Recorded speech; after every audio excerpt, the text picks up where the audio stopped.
I got so much motherfucking design on right now. Every time, bring it back, make it come out, that thing hold fast, I'm the block, bitches on my line, A few moments later. Assalamualaikum warahmatullahi wabarakatuh. Perkenalkan, nama saya Rieta Syafira Damayanti. Kali ini saya akan memberikan materi tentang pola hidup sehat bagi remaja. Mengapa sih remaja itu harus sehat? Jadi masa remaja ini tuh kayak kita lagi bangun rumah, guys. Misalkan fondasinya itu kuat, misalkan fondasinya itu kokoh, maka di masa mendatang walaupun terjadi badai, terjadi hujan, kayak gitu, fondasinya tetap kuat, rumahnya tetap kuat. Sama seperti remaja, ketika pada saat ini remaja sehat, remaja fisiknya sehat, mentalnya sehat, maka di masa mendatang juga remaja akan menjadi lebih kuat. Pola hidup sehat untuk remaja itu ada 5. Yang pertama itu ada pola makan, yang kedua itu ada pola aktivitas fisik, yang ketiga ada pola istirahat, yang keempat ada pola kebersihan, yang kelima itu ada pola kesehatan mental. Yang pertama, pola makan. Asupan gizi yang optimal baik dalam kuantitas maupun kualitas sangat penting untuk pertumbuhan serta perkembangan yang optimal pada remaja. Nah, pola makan remaja ini perlu ditingkatkan ke arah gizi yang seimbang.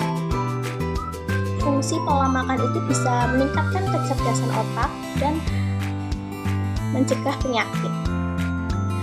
Menurut kalian, makanan seperti ini atau minuman seperti ini itu bisa dimakan atau dikonsumsi setiap hari atau enggak?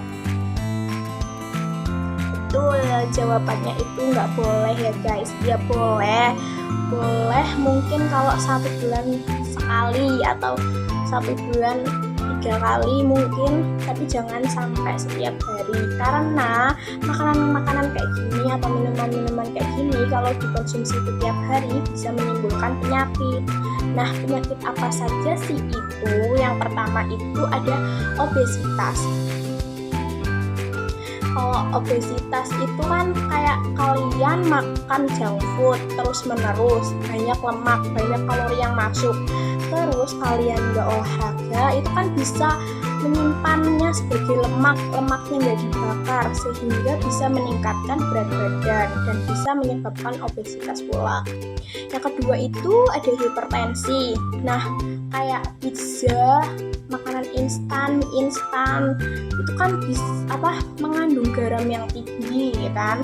Nah, jika konsumsi garam berlebihan menyebabkan tubuh menahan lebih banyak cairan sehingga meningkatkan volume darah. Hal ini membuat tekanan pada pembuluh darah dan jantung meningkat yang menyebabkan tekanan darah tinggi.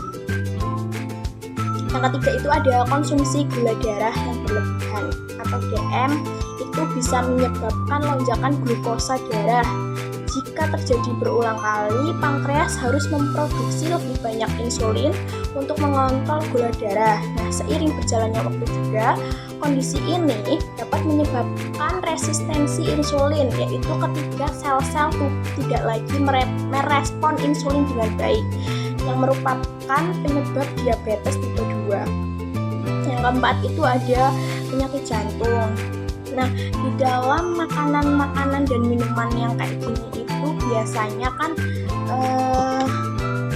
banyak lemak tinggi, gulanya tinggi, kayak gitu ya guys. Itu bisa dapat memicukan peradangan kronis. Nah, peradangan ini berkontribusi pada kerusakan pembuluh darah dan mempercepat perkembangan penyakit jantung.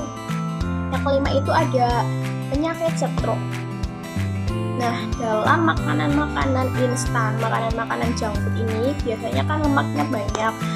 Nah, dalam lemak tersebut dapat meningkatkan LDL atau kolesterol jahat dan menurunkan kolesterol baik.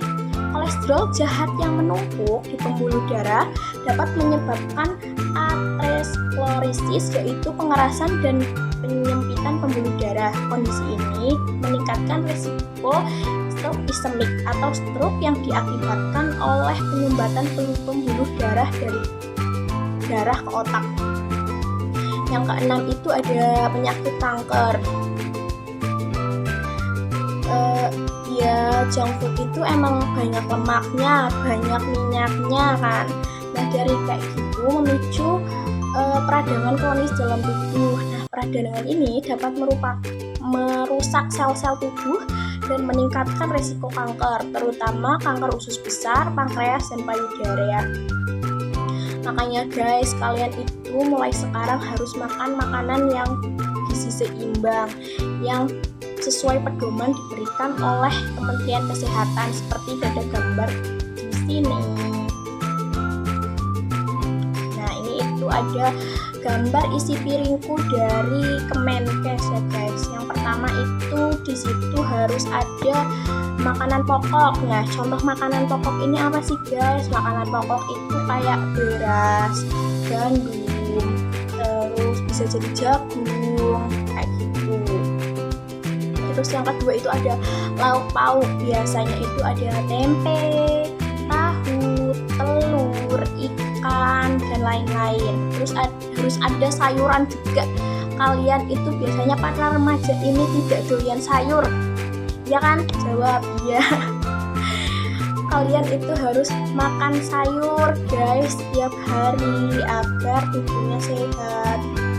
Nah, sayur tersebut itu ya bisa apa aja sih, bisa sayur wortel, sayur hijau juga bisa. Nah, itu terus ada buah-buahan. Nah, kalian juga bisa batasi gula, garam, dan lemak kalian. Nah, garam yang bisa minimal kalian makan itu 200 mg atau sama dengan 1 sendok teh. Yang kedua itu ada gula 54 gram atau sama dengan sendok makan ya, 4 sendok makan. Kalau lemak itu 72 gram itu sebanyak 5 sendok makan. Dan jangan lupa juga kalian juga harus mengonsumsi air putih 8 gelas per hari. Nah, pola aktivitas fisik. Aktivitas fisik adalah setiap gerakan tubuh yang diakibatkan kerja otot dan meningkatkan pengeluaran tenaga serta energi. Nah, agar tetap sehat, remaja itu disarankan berolahraga minimal 60 menit sehari. Contohnya, mereka bisa berlari, bersepeda, atau berenang, kayak gitu. Nah, apa sih manfaat aktivitas fisik ini ya? Manfaat aktivitas fisik ini kita bisa meningkatkan berumur panjang, menurunkan resiko penyakit, meningkatkan kepadatan tulang, dan mempertahankan berat badan.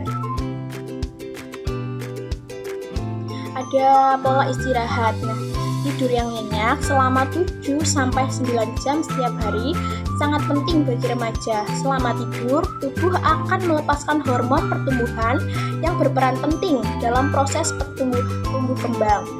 Nah, dalam tidur ini bisa memperbaiki sel-sel yang rusak dan meningkatkan massa otot. Hormon ini juga dapat meningkatkan sistem kekebalan tubuh sehingga remaja menjadi lebih sehat. Nggak juga tidur aja sih guys, pola istirahat ini juga bisa kayak kita tuh jalan bersama keluarga, atau jalan bersama teman, atau melakukan hobi yang disukai. Intinya itu agar kita tidak merasa tertekan, tidak merasa stres gitu. Melakukan apa saja yang kegiatannya positif kayak gitu guys.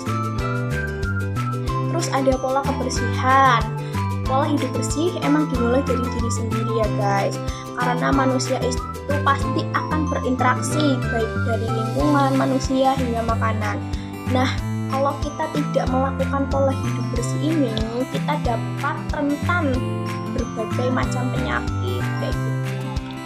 Nah, pola kebersihan ini kita dapat mencuci tangan pakai sabun. Kalau kalian habis makan atau sebelum makan, kalian harus mencuci tangan pakai sabun ya guys. Yang kedua itu ada menggosok gigi minimal 2 kali sehari. Yang ketiga itu menggunakan sabun juga 1 hari 2 kali. Yang terakhir itu ada menggunting kuku, itu minimal 1 minggu sekali. Nah, ada pola kesehatan mental. Kesehatan mental menunjukkan kemampuan diri sendiri untuk mengelola perasaan dan menghadapi kesulitan sehari-hari. Kesehatan mental akan berdampak pada pertumbuhan dan perkembangan pada remaja. Terus ada bullying. Menurut Kementerian Pemberdayaan Perempuan dan Perlindungan Anak, bullying adalah segala bentuk penindasan atau kekerasan yang dilakukan dengan sengaja. Bullying dapat dilakukan oleh satu orang atau berkelompok. Ini biasanya kelompoknya yang lebih kuat, yang lebih berkuasa, atau kayak orang-orang yang sok gitu sih guys, biasanya tuh yang berkuasa terhadap orang lain dan tujuannya untuk menyakiti dan dilakukan secara terus-menerus. Mereka itu udah tahu itu sakit, udah tahu itu bikin orang gak enak, tapi tetap dilanjutin guys, soalnya mereka itu gak peduli. Nah, ada beberapa macam bullying. Yang pertama itu ada bullying verbal. Apa sih bullying verbal itu? Bullying verbal adalah bullying yang dilakukan melalui kata-kata untuk menyakiti atau merendahkan atau menghina kayak gitu. Biasanya contohnya kayak gini guys. Kamu itu nggak berguna, kamu itu jelek, kamu itu bodoh, kayak gitu. Terus yang kedua itu ada bullying fisik. Nah, bullying fisik ini biasanya itu dilakukan sudah melakukan kontak fisik dan bisa ke pidana juga sih guys biasanya. Kalau misalkan sampai korbannya itu sampai bullying fisik. Bullying fisik adalah bentuk perundungan yang melibatkan kekerasan fisik di mana pelaku menggunakan tubuh atau objek untuk menyakiti. Contohnya menendang, mencubit, menjambak, atau mengunci. Terus ada lagi bullying relasional. Contohnya itu kayak kita menyebarkan gosip yang tidak benar kayak gitu, terus mengucilkan teman lain dari kelompok kayak gitu, itu udah termasuk bullying rasional. Terus ada bullying cyberbullying. Nah, ini cyberbullying adalah bentuk perundungan yang terjadi di media platform digital seperti media sosial. Contohnya, kalian itu komentar negatif di media sosial, atau kalian itu neror temen kayak gitu pakai SMS ataupun pakai telepon kayak gitu. Terus ada sexual bullying. Nah, sexual bullying itu apa sih guys? Seksual yang melibatkan pelecehan atau perlakuan yang merendahkan seseorang berdasarkan jenis kelamin atau orientasi. Contohnya pelecehan seksual. Nah, dari macam-macam bullying tersebut ada memiliki dampak guys. Yang pertama itu rendahnya percaya diri. Yang kedua munculnya perasaan marah, sedih, tidak berdaya, frustasi, kesepian, dan terisolir dari lingkungannya. Perundungan juga dapat menyebabkan depresi kepada korban. Perundungan cenderung sulit mempercayai orang lain juga.